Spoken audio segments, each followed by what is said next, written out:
Bapak Ibu yang saya kasihi, kita berjumpa kembali dalam bab keempat tentang bagaimana nilai dan norma konstitusional Undang-Undang Dasar Negara Republik Indonesia 1945 dan konstitusionalitas ketentuan perundang-undangan di bawah Undang-Undang Dasar. Dalam kehidupan bernegara, kita dapat menemukan beberapa aturan yang mengatur bagaimana pemerintahan dijalankan. Misalnya, siapa yang menjalankan kekuasaan pemerintahan dan bagaimana kekuasaan tersebut diperoleh. Bapak Ibu juga bisa menemukan adanya beberapa aturan yang sama sekali tidak berhubungan dengan cara-cara pemerintahan itu dijalankan. Ya, kita akan banyak berbicara pada bab ini tentang perundang-undangan, ya, tentang konstitusi itu sendiri. Nah, konstitusi mengandung permulaan dari segala peraturan mengenai satu negara, dan kita akan menelusuri konsep konstitusi dari segi bahasa, asal katanya, ya, dan bagaimana istilah konstitusi ini dikenal dalam sejumlah banyak bahasa di dunia, ya. Jadi konstitusi ini berbicara tentang segala peraturan dalam sebuah negara. Dengan kata lain, konstitusi itu mengandung permulaan dari segala peraturan mengenai negara. Itu pendapat dari Projodicoro, ya. Pembentukan suatu negara atau menyusun dan menyatakan suatu negara, itu menurut Lubis, ya. Dan sebagai peraturan dasar mengenai pembentukan negara, itu menurut dari Mahmud. Jadi ada beberapa pendapat, tetapi semuanya berbicara tentang peraturan, begitu. Berikutnya Lord James Weiser, yang dimaksud dengan konstitusi, dia menyatakan bahwa sebuah kerangka negara yang diorganisasikan melalui dan dengan hukum dan menetapkan lembaga-lembaga yang tetap dengan mengakui fungsi-fungsi dan hak-haknya. Pendek kata, bahwa konstitusi itu menurut pandangannya merupakan kerangka negara yang diorganisasikan melalui dan dengan hukum dan menetapkan lembaga-lembaga yang tetap permanen dan menetapkan fungsi-fungsi dan hak dari lembaga tersebut. Nah, Bapak Ibu, itu adalah beberapa, ya, istilah atau penjelasan tentang konstitusi itu. Agar kita memahami urgensi dan kontribusi, maka perlu lebih dahulu kita harus memahami fungsi. Nah, apakah Bapak Ibu tahu apa itu fungsi dari konstitusi bagi kehidupan berbangsa dan bernegara?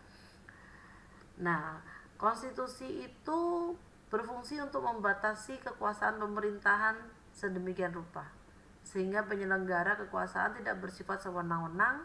Dengan demikian diharapkan hak-hak warga negara itu akan lebih terlindungi, dan gagasan itu dinamakan konstitusionalisme.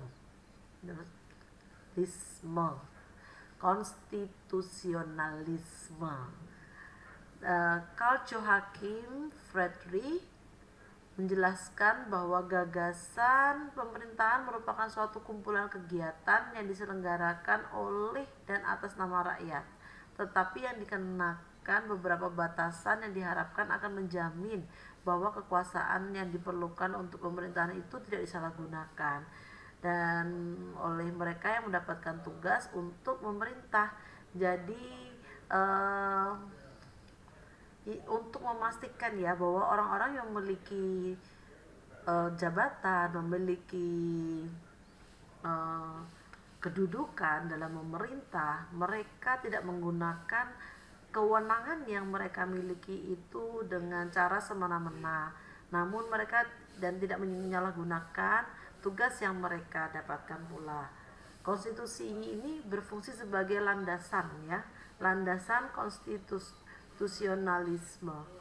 Landasan konstitusionalisme ini adalah landasan berdasarkan konstitusi, baik konstitusi dalam arti yang sempit maupun arti yang luas. Nah, kalau arti yang luas itu apa saja? Itu melindungi undang-undang dasar, undang-undang organik, peraturan perundang-undangan lain, dan konvensi.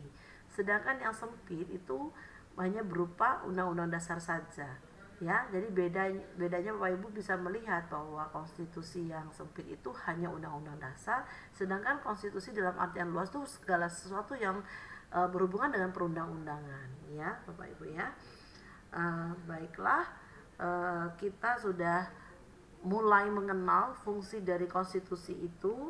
Nah, kita akan beranjak berikutnya untuk menyimpulkan. Jadi konstitusi itu berfungsi membatasi, mengendalikan kekuasaan penguasa agar dalam menjalankan kekuasaannya tidak semena-mena terhadap rakyat. Yang kedua, memberikan sebuah kerangka dasar hukum bagi perubahan masyarakat yang dicita-citakan pada tahap berikutnya. Yang ketiga, dijadikan landasan penyelenggaraan negara menurut suatu sistem ketatanegaraan tertentu yang dijunjung tinggi oleh semua warga negaranya dan menjamin hak-hak asasi warga negara. Inilah keempat dari fungsi konstitusi. Nah, kita akan menggali sumber histori, sosiologis, politik tentang konstitusi dalam kehidupan berbangsa dan bernegara di Indonesia. Pada layar Bapak Ibu bisa melihat ya, bahwa gagasan untuk membatasi kekuasaan raja atau yang dikenal dengan istilah konstitusionalisme yang mengandung artinya bahwa penguasa itu perlu dibatasi kekuasaannya karena kekuasaannya itu harus terinci secara detail tentang apa sebenarnya yang menjadi kekuasaan dia. Artinya dia tidak bisa melebihi daripada itu. Sebenarnya juga sudah muncul pada zaman sebelum Louis ke-15. Nah, pada gambar yang ada di layar Bapak dan Ibu, Raja John di Inggris itu menandatangani Magna Charta. Itu tanggal 15 Juni 1215 Bapak Ibu ya. Pada zaman itu pun sudah menjadi sebuah pembicaraan, sebuah isu mengenai keseimbangan antara hak dan kewajiban itu ya, mengenai konstitusi ini. Perlu dipikirkan sebuah konstitusi atau perundang-undangan yang melindungi hak dari warga negaranya. Jadi dalam gambar tersebut adalah penandatanganan Magna Charta di Inggris. Isi dari Magna Charta sendiri adalah sebagai berikut. Raja beserta keturunannya berjanji akan menghormati kemerdekaan, hak dan kebebasan gereja Inggris. Raja berjanji kepada penduduk kerajaan yang bebas untuk memberikan hak-hak, dan para petugas keamanan dan pemungut pajak akan menghormati hak-hak dari penduduk. Itu isi dari Magna Charta yang ditandatangani pada 15 Juni 1215. Nah, kalau di Indonesia itu, contoh di Indonesia itu ada di dalam Undang-Undang Dasar Negara Republik Indonesia tahun 1945 di pasal yang ke-7. Itu contoh yang cukup jelas ya Bapak Ibu, bahwa dikatakan presiden dan wakil presiden memegang jabatan selama 5 tahun dan sesudahnya dapat dipilih kembali dalam jabatan yang sama hanya untuk 1 kali masa jabatan. Kelihatan sekali di sini ya, banyak berbicara tentang durasi waktu dan masa ya, sehingga tidak ada istilahnya orang menjabat seumur hidup ya, orang menjabat tanpa diatur. Tidak bisa Bapak dan Ibu ya, dan ini semua diadakan untuk mengatur pemerintahan di negara kita ya, artinya ada batasan dalam masa kekuasaan ya. Konstitusi juga diperlukan untuk membagi kekuasaan dalam sebuah negara. Jadi konstitusi itu akan melimpahkan atau ada jelas tatanan porsinya kekuasaan itu sampai di mana. Dan pandangan ini didasarkan pada fungsi konstitusi yang salah satunya diantaranya adalah membagi kekuasaan dalam negara ya. Jadi tidak bisa hanya satu orang yang berkuasa. Nah, konstitusi itu dapat berupa hukum dasar tertulis yang lazim disebut dengan undang-undang dasar. dan dapat pula tidak tertulis ya. Tidak semua negara itu memiliki konstitusi Bapak dan Ibu secara tertulis tentunya. Seperti negara Indonesia memiliki konstitusi yaitu Undang-Undang Dasar Negara Republik Indonesia 1945. Sekalipun sudah terjadi perubahan ya, namun kita memilikinya. Namun ada juga negara-negara yang tidak memiliki. Contoh Inggris ya. Inggris tidak memiliki konstitusi tertulis. Inggris juga tidak memiliki konstitusi yang dirumuskan ya, baik tertulis atau maupun yang dirumuskan. Kerajaan Inggris ini adalah salah satu dari sedikit negara di dunia yang tidak memiliki konstitusi tertulis. Dia hanya memiliki apa yang dikenal dengan sebutan sebagai konstitusi yang tidak dikodifikasikan. Nah, apa itu kodifikasi? Kodifikasi adalah ilmu hukum, proses pengumpulan hukum-hukum di wilayah tertentu untuk menghasilkan sebuah kitab undang-undang. Dan dalam sistem hukum umum seperti hukum dalam Inggris, kodifikasi itu adalah proses pengubahan undang-undang yang ditetapkan oleh hakim menjadi hukum tertulis. Nah, itu dia Bapak Ibu ya. Ternyata ada juga ya negara yang tidak memiliki konstitusi. Baik, kita akan melihat, dan berdasarkan uraian tadi kita memiliki dan mempunyai dua macam pengertian tentang konstitusi. Konstitusi dalam artian sempit dan konstitusi dalam artian luas. Dalam artian sempit tadi merupakan dokumen, seperangkat dokumen yang berisi aturan undang-undang untuk menyelenggarakan negara. Dan dalam artian yang luas, konstitusi merupakan peraturan baik tertulis maupun tidak tertulis yang menentukan bagaimana negara tersebut dibentuk dan dijalankan. Nah, Bapak Ibu, kita akan menengok perjalanan sejarah Indonesia merdeka. Ternyata telah terjadi dinamika ya ketatanegaraan seiring dengan perubahan konstitusi dan perundang-undangan di Indonesia, atau undang-undang dasar yang berlaku di Indonesia. Dari awal Bapak Presiden kita yang pertama, Bapak Soekarno dan Pak Hatta, para proklamator kita, itu memang sudah menyatakan bahwa undang-undang dasar kita itu dibentuk secara kilat dan perlu disempurnakan. Hal itu sudah diungkapkan sejak awal. Untuk itu terjadi dinamika konstitusi yang ada di Indonesia. Mari kita telusuri bersama dari tahun 1945 pada masa kemerdekaan. Yang terjadi adalah Bapak Ibu melihat ya, di bagian layar Bapak Ibu yang saya tunjuk dengan cursor ini adalah untuk tahunnya, waktunya, sedangkan yang di bagian sisi sebelah kanan Bapak dan Ibu ini adalah penjelasannya secara singkat ya. Baik, Undang-Undang Negara Republik Indonesia tahun 1945, dan pada tahun 18 Agustus 1945 sampai dengan Agustus 1950, dengan catatan mulai 27 Desember 1949 sampai 17 Agustus hanya berlaku di wilayah Republik Indonesia Proklamasi. Dan Konstitusi RIS tahun 1949 itu dimulai 27 Desember sampai dengan 17 Agustus 1950, itu ada namanya Undang-Undang Dasar Sementara ya, sampai 5 Juli 1959. Ada lagi Undang-Undang Negara Republik Indonesia pada masa Orde Baru. Nah, pada masa Orde Baru ini berlaku dari 5 Juli 1959 sampai 1965. Setelah itu kita memasuki masa yang tadi 1945 itu masa Orde Lama ya, sampai 65. Setelah 65 kita akan memasuki masa Orde Baru, di mana Indonesia menggunakan Undang-Undang Dasar Negara Republik Indonesia tahun 1945. Dan artinya di dalam penjelasan tadi itu Indonesia tuh tetap konsisten ya menggunakan Undang-Undang Dasar Negara Republik Indonesia, sekalipun pernah ada usulan untuk diganti dengan Undang-Undang RIS tadi. Ini yang ada di Indonesia. Berikutnya pada pertengahan tahun 1997 negara kita dilanda krisis ekonomi dan moneter yang sangat hebat. Ya, saya tidak tahu bagaimana kehebatan yang saat ini kita alami ini dibandingkan tahun 1907, karena yang kita alami saat ini juga cukup cukup hebat juga, tetapi belum berakhir begitu.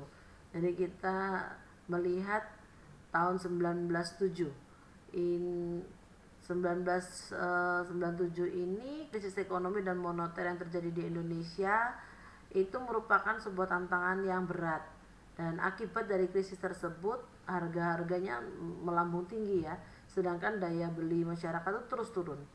Dan pada 21 Mei 1998, pada saat itu Bapak Presiden Soeharto yang memerintah Indonesia sebagai presiden menyatakan berhenti dari jabatannya. Dan berhentinya Pak Presiden Soeharto ini adalah awal dari era reformasi di tanah air kita. Ya, Bapak Ibu, pada awal era reformasi di pertengahan tahun 98 itu muncul berbagai tuntutan reformasi di masyarakat Indonesia. Tuntutan tersebut tuh disampaikan oleh berbagai komponen bangsa, terutama oleh mahasiswa, pemuda, dan beberapa organisasi yang lainnya. Sehingga Bapak Ibu kalau melihat sejarah ke belakang pada tahun 1998, 97, 98 banyak peristiwa-peristiwa yang terjadi juga di kalangan universitas, mahasiswa ya, banyak juga yang sudah menelan korban jiwa pada saat itu. Ya, berikutnya kita akan melihat apa saja tuntutan dari reformasi pada saat itu. Yang pertama itu mengamandemen Undang-Undang Dasar Negara Republik Indonesia 1945, dan kemudian mengajukan menghapuskan doktrin dui fungsi Angkatan Bersenjata Republik Indonesia.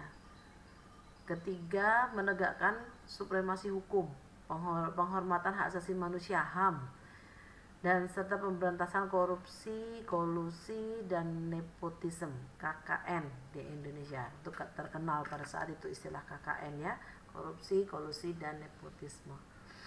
Melakukan desentralisasi dan hubungan yang adil antara pusat dengan daerah, mewujudkan kebebasan pers, dan mewujudkan kehidupan demokrasi. Apakah tuntutan reformasi tahun 1998 itu sudah terjadi saat ini di Indonesia? Bapak Ibu yang bisa menilai sendiri ya, karena dengan adanya berbagai pemberitaan dan juga kejadian yang ada di negara kita, saya rasa Bapak Ibu dapat mengevaluasi sendiri, melihat sendiri apa yang sebenarnya sudah terjadi di negara kita. Ya, berikutnya kita melihat proses perubahan Undang-Undang Dasar Negara Republik Indonesia tahun 1945. Nah, terjadi beberapa kali perubahan di dalam sejarah ya. Untuk kebutuhannya, untuk kebersamaan bangsa Indonesia, memenuhi kesejahteraan bangsa, dan berdasarkan beberapa hal dan hasil pemilu 1999 sesuai dengan kewenangannya, MPR itu mengatur dalam 37 dalam pasal 37 Undang-Undang Dasar Negara Republik Indonesia melakukan perubahan secara bertahap dan sistematis. Ada 4 kali perubahan, yaitu perubahan yang pertama tahun 1999, kemudian pada sidang tahunan MPR itu tahun 2000 terjadi perubahan yang kedua, 2001 perubahan yang ketiga, dan 2004 perubahan yang keempat. Ini hasil perubahannya ya. Nah, setelah disahkan perubahan keempat dalam Undang-Undang Negara Republik Indonesia tahun 1945, sebelumnya saya lanjutkan ya Bapak Ibu. Dulu pada saat saya masih sekolah, itu mereka tidak menyebutnya Undang-Undang Dasar Negara Republik Indonesia, tapi menyebutnya Undang-Undang Dasar 1945. Tapi saat ini, sekarang sejak perubahan keempat, kita menyebutnya Undang-Undang Dasar Negara Republik Indonesia tahun 1945. Dan pada sidang tahunan MPR tahun 2002 ya, di situ perubahannya adalah yang berhasil dilakukan mencakup 21 bab, 72 pasal, 170 ayat, 3 pasal aturan peralihan dan 2 pasal aturan tambahan, di mana ada 6 pasal yang tidak mengalami perubahan, yaitu pasal 4, pasal 10, pasal 12, 25, 29, dan 35. Nah, ini dia cukup banyak ya perubahannya. Berikut ini adalah skema ya. Undang-Undang Dasar Negara Republik Indonesia tahun 1945 itu sebagai konstitusi negara Indonesia yang memiliki kedudukan tertinggi dan hukum dasar negara, dan sebagai hukum tertinggi negara, Undang-Undang Dasar Negara Republik Indonesia 1945 ini menduduki posisi yang tertinggi di antara semua norma hukum di Indonesia, dan jenjang norma hukum di Indonesia terwujud dalam tata urutan peraturan perundang-undangan, dan tata urutan itu menggambarkan hierarki perundang-undangan mulai dari jenjang yang paling tinggi sampai yang paling rendah. Nanti saya akan tunjukkan ke Bapak Ibu hierarki tersebut, namun sebelumnya kita akan melihat skema daripada perubahan ya. Nah, mari Bapak Ibu lihat yang di layar itu dari tuntutan reformasi ya. Itu seperti ini yang tadi kita bacakan. Mengamandemenkan undang-undang, menghapuskan doktrin difungsi ABRI dan sebagainya. Kemudian sebelum masuk perubahan yang terjadi, Undang-Undang Dasar 1945 itu terdiri dari batang pembukaan, batang tubuhnya itu ada 16 bab, 37 pasal, 49 ayat, 4 pasal ayat aturan peralihan dan 2 aturan tambahan dan penjelasan. Kemudian terjadi perubahan lagi di sini. Latar belakang perubahan itu yaitu ada kekuasaan tertinggi itu ada di MPR saat itu. Kekuasaan yang sangat besar pada presiden, ada pasal-pasal yang berlakunya tuh luas sehingga tuh menimbulkan multi tafsir. Ya, tergantung yang baca begitu. Kadang bacanya begini, artinya bisa berbeda. Karena hal itu perlu diadakan perubahan, disempurnakan. Ya, disempurnakan mengenai tatanan negara, kedaulatan rakyat, HAM, pembagian kekuasaan, kesejahteraan sosial dan sebagainya. Sehingga dasar yuridisnya pun ada di sini dengan TAP MPR. Terjadi juga kesepakatan dasar mempertegas sistem presidentil, menjelaskan tentang Undang-Undang Dasar 1945 yang memuat hal-hal normatif akan dimasukkan ke dalam pasal-pasal, dan terjadilah perubahan dengan cara adendum. Ini adalah sidang-sidangnya yang digelar untuk saat perubahan, dan pada hasil akhirnya Undang-Undang Dasar Negara Republik Indonesia itu terdiri dari pembukaan dan pasal-pasal. Ada 21 bab, 73 pasal, 170 ayat, 3 pasal aturan peralihan dan 2 pasal peraturan tambahan. Nah, ini hasilnya. Bapak Ibu bisa membaca lebih rinci mengenai perubahan dari Undang-Undang Dasar Negara Republik Indonesia tahun 1945. Ya, mengapa begitu penting ya hal ini untuk diketahui? Karena undang-undang itu seperti tadi kita buat itu seperti aturan ya dalam sebuah negara. Kalau negara itu tidak punya konstitusi, tidak punya perundang-undangan, itu cukup membahayakan bagi warganya ya. Nah, ini dia yang saya tadi sampaikan, perubahan dari 16 pasal menjadi 21 dan dari 16 bab menjadi 21 pasal, dari 37 pasal menjadi 37 menjadi 73. Nah, kita kebalikannya aja ya. Dari 49 ayat menjadi 170, dari 4 pasal aturan peralihan menjadi 3, dan 2 pasal aturan tambahan masih sama gitu aturan. Bapak Ibu bisa melihat dalam layar ini tatanan urutan perundang-undangan. Dan yang tertinggi tetap Undang-Undang Dasar Negara Republik Indonesia tahun 1945, kemudian ada TAP MPR, kemudian ada undang-undang, kemudian ada PP, Perpres, Perda provinsi, dan Perda kabupaten atau kota. Ya, inilah susunan tatanannya dari perundang-undangan yang ada di Indonesia.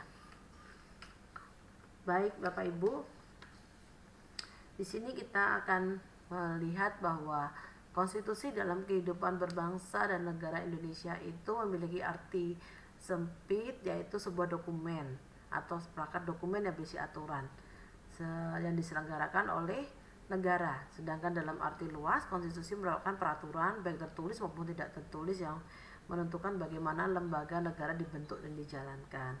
Konstitusi diperlukan untuk membatasi kekuasaan pemerintah, penguasa negara, membagi kekuasaan negara, dan memberikan jaminan HAM bagi warga negaranya. Konstitusi mempunyai materi muatan tentang organisasi negara, HAM, prosedur, mengubah undang-undang, kadang-kadang berisi larangan untuk mengubah sifat tertentu dari undang-undang maupun cita-cita rakyat dan asas-asas ideologi negara. Pada awal era reformasi ada tuntutan untuk perubahan Undang-Undang Negara Republik Indonesia 1945. Didasarkan pada pandangan bahwa undang-undang tersebut belum cukup untuk memuat landasan bagi kehidupan demokratis, pemberdayaan rakyat, penghormatan terhadap HAM. Dan di samping itu dalam batang tubuh Undang-Undang Negara Republik Indonesia terdapat pasal-pasal yang menimbulkan multitafsir atau penafsiran yang beragam, sehingga membuka peluang bagi penyelenggara negara yang otoriter, yang sentralistik, yang tertutup, dan terjadinya praktek-praktek korupsi, kolusi, dan nepotisme. Dalam perkembangannya, tuntutan perubahan Undang-Undang Negara Republik Indonesia tahun 1945 menjadi kebutuhan bersama bagi bangsa Indonesia. Oleh karena itu, MPR melakukan perubahan secara bertahap dan sistematis dalam 4 kali perubahan. Dan kita sudah melihat bahwa dasar pemikiran perubahan Undang-Undang Negara Republik Indonesia tahun 1945 adalah kekuasaan tertinggi di tangan MPR ya. Kita sudah mengetahui hal itu karena melalui tap-tap MPR itulah dilakukan perubahan-perubahan ya. Bapak Ibu bisa melihat sendiri referendumnya yang terutama tahun 1983, referendum itu membatasi masa jabatan presiden dan wakil presiden, yang tidak ada lagi nanti di Indonesia yang presiden dan wakil presiden lebih dari 2 kali periode masa jabatan, tidak seperti sebelumnya. Dari proses perubahan Undang-Undang Negara Republik Indonesia tahun 1945 dapat diketahui hal sebagai berikut. Ada perubahan yang dilakukan oleh MPR. Kemudian hal itu terjadi karena materi perubahannya disusun secara sistematis dan lengkap dalam sidang MPR, dan juga perubahannya dilaksanakan secara sistematis berkelanjutan mengacu dan berpedoman pada materi rancangan yang telah disepakati sebelumnya. Undang-Undang Negara Republik Indonesia tahun 1945 menempati urutan tertinggi dalam jenjang norma hukum di Indonesia. Berdasar ketentuan ini, secara normatif, undang-undang isinya tidak boleh bertentangan dengan Undang-Undang Dasar Negara Republik Indonesia tahun 1945. Jika suatu perundang-undangan isinya dianggap bertentangan dengan Undang-Undang Dasar Negara Republik Indonesia tahun 1945, maka dapat melahirkan masalah konstitusionalitas undang-undang tersebut, dan warga negara dapat mengajukan pengujian konstitusionalitas suatu undang-undang kepada Mahkamah Konstitusi. Ya, Bapak Ibu, inilah jabaran dari bab 4 yang membicarakan banyak hal tentang konstitusi di negara Indonesia, yaitu Undang-Undang Dasar Negara Republik Indonesia tahun 1945. Terima kasih sudah mendengarkan penjelasan untuk bab 4. Sampai jumpa pada bab berikutnya. Tuhan memberkati.